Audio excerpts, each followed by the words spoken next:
Nos primórdios, onde não existia nada, nem mesmo o céu e nem a terra, eles existiam. Em um turbilhão de águas rodopiando o caos, os deuses primordiais Tiamat e Apsu se uniram, gerando novos deuses, seres serpentes que somente passaram a existir ao receber seus devidos nomes, Lamu e Lahamu.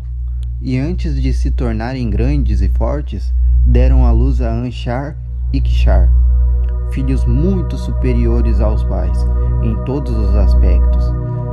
Esses também se uniram e geraram Anu, um deus que realizou grandes feitos.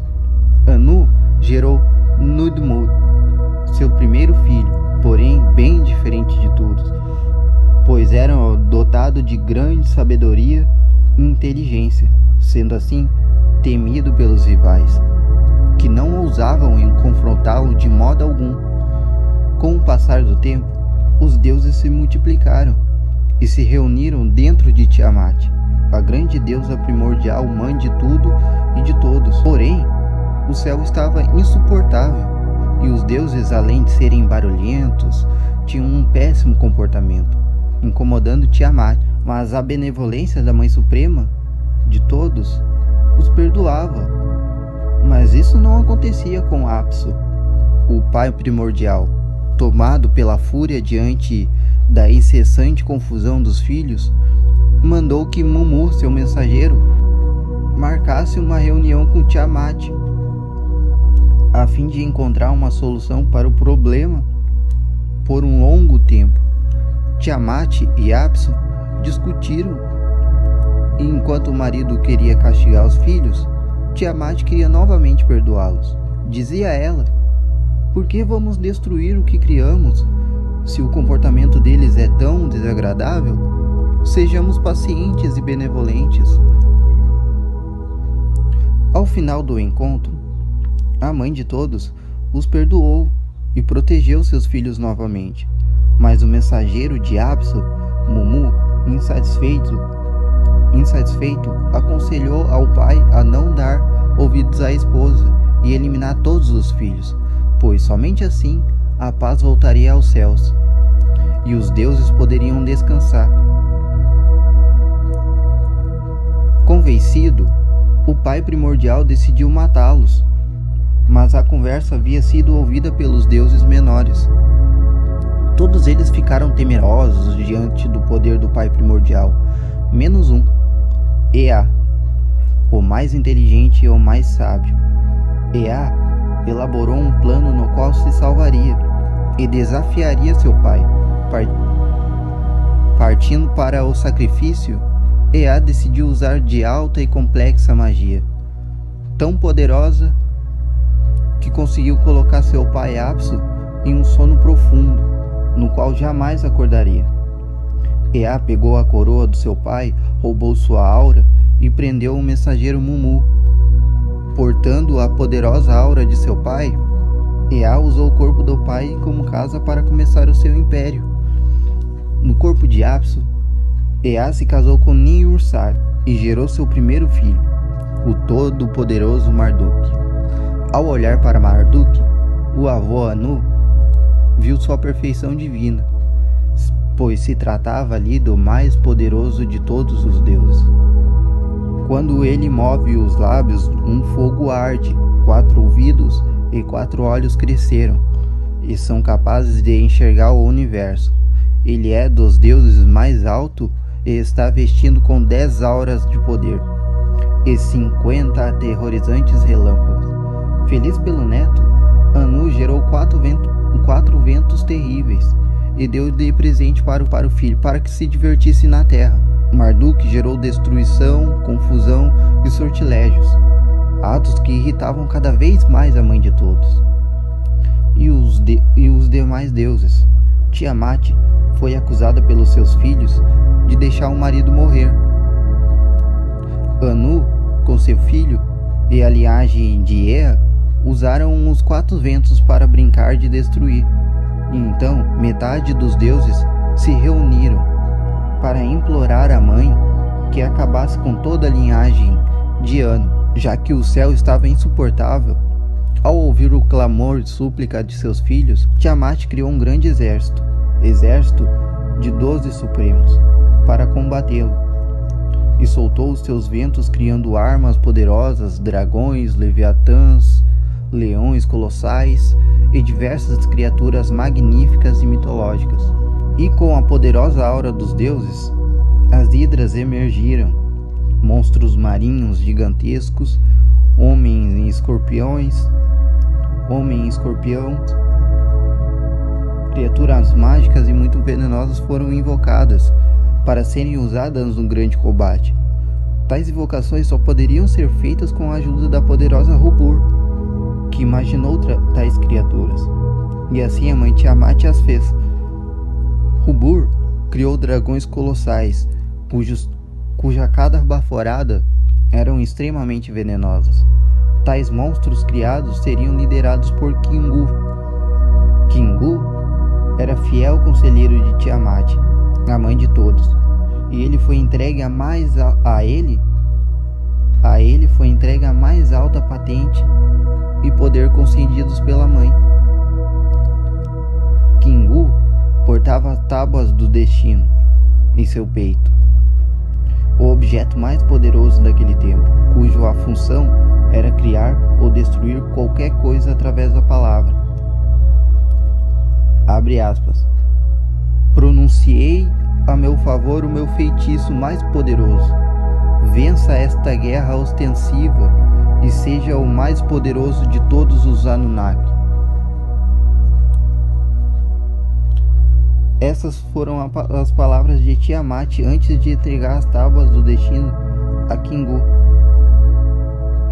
A batalha teve início quando Tiamat lançou um enorme clamor no céu.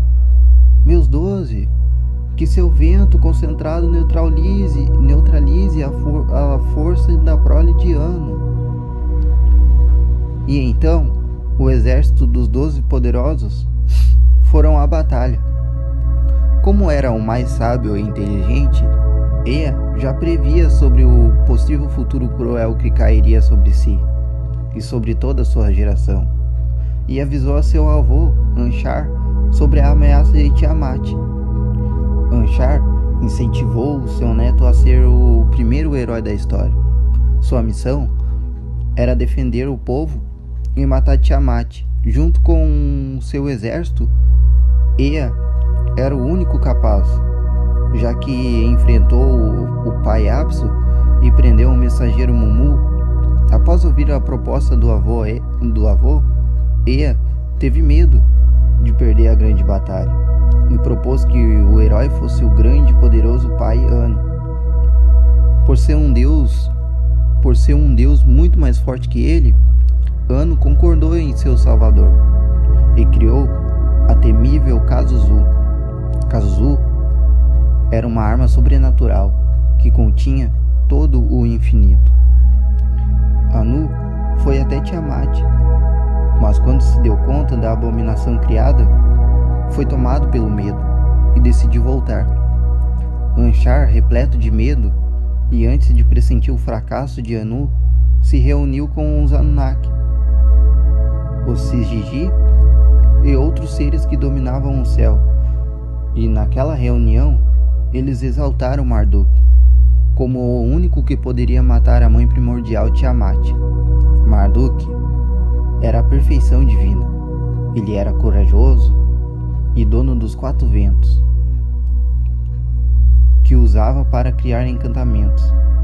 Tinha armas que poderiam vencer Tiamat. Ao final da reunião, informaram os deuses mais antigos que tinham mais autoridade. Lamu e Lahmu, os pais de Ashar, ao saber de tudo, ficaram indignados, mas a guerra era inevitável.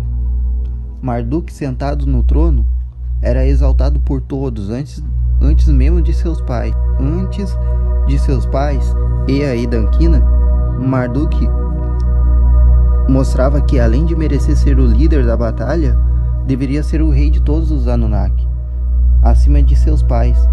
Ele mostrava o poder das palavras, fazendo estrelas desaparecerem e aparecerem nos céus. Anu pegou Kazuzu, a grande arma de guerra que continha o infinito, e entregou a Marduk.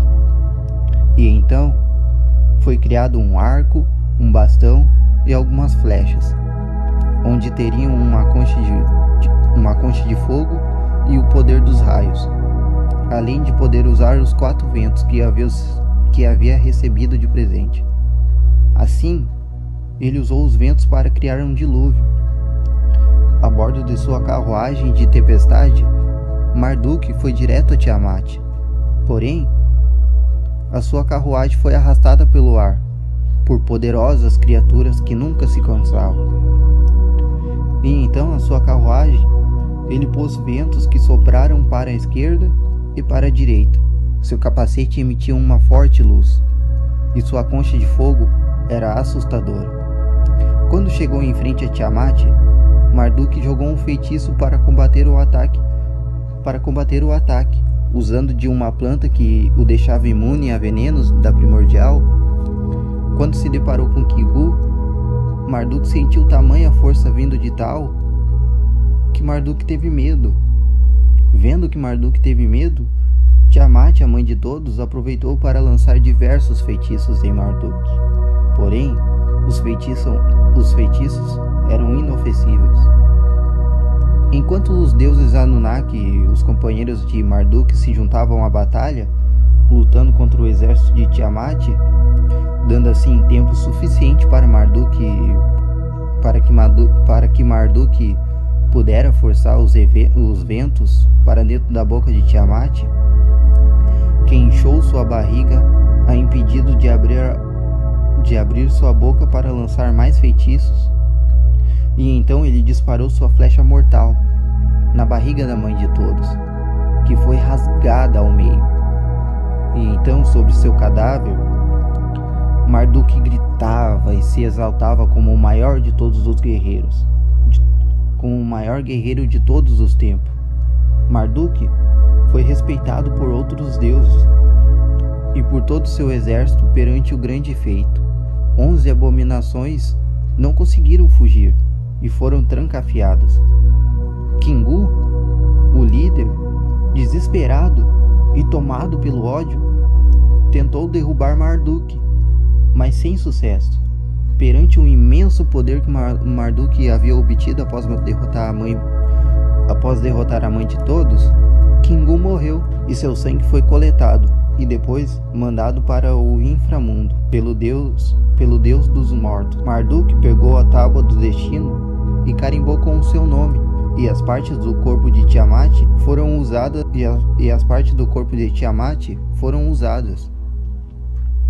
Marduk escondeu o sangue da mãe de todos em lugares secretos, usando os ventos do norte com a carne monstruosa da mãe de todos. Criou-se um universo chamado de Cosmos, e mandou que as águas intocáveis de Tiamat fossem guardadas por 2 enormes guardiões.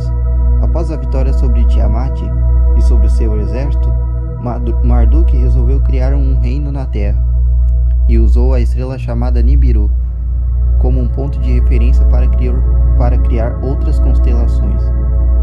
E com o cadáver da mãe de todos, criou-se a Terra com o seu lodo, criou o céu, as nuvens, o ar e as tempestades. Com sua cabeça, criou-se uma enorme montanha, e de seu nariz emergiram os rios Tigres e Eufrates. Marduk transformou o monstro de Tiamat em estátuas. Marduk transformou os monstros de Tiamat em estátuas que foram jogadas pelo mundo. Administrou o poder dos deuses e deu função para eles na terra. Quando terminou de construir um templo para descansar, o chamou de Babilônia. Com os Anunnakis distribuídos em vários pontos do planeta, precisavam trabalhar na construção de novos templos. Marduk então resolveu criar escravos para trabalhar duro e adorar aos deuses. Para criar esses escravos, Marduk chamou seu pai, Ea, o mais sábio dos deuses. Ea usou o sangue de Kingu e o misturou na lama de barro, na lama e no barro, e deu origem ao ser humano, o escravo mais perfeito de todos. Depois criou a humanidade. Com a construção terminada de Babilônia, foram mencionados os 50 nomes de Marduk, para impulsionar ainda mais seu poder. Após revelar e mencionar todos os seus 50 nomes, Marduk se tornou o rei. Marduk se tornou o rei de tudo e de todos, e de sobrenome adotou o da estrela Nibiru, pois se sentia como tal. E por fim, Ea dá a seu filho seu próprio nome, transferindo assim seu enorme poder. Essa é a história de Enuma Elish.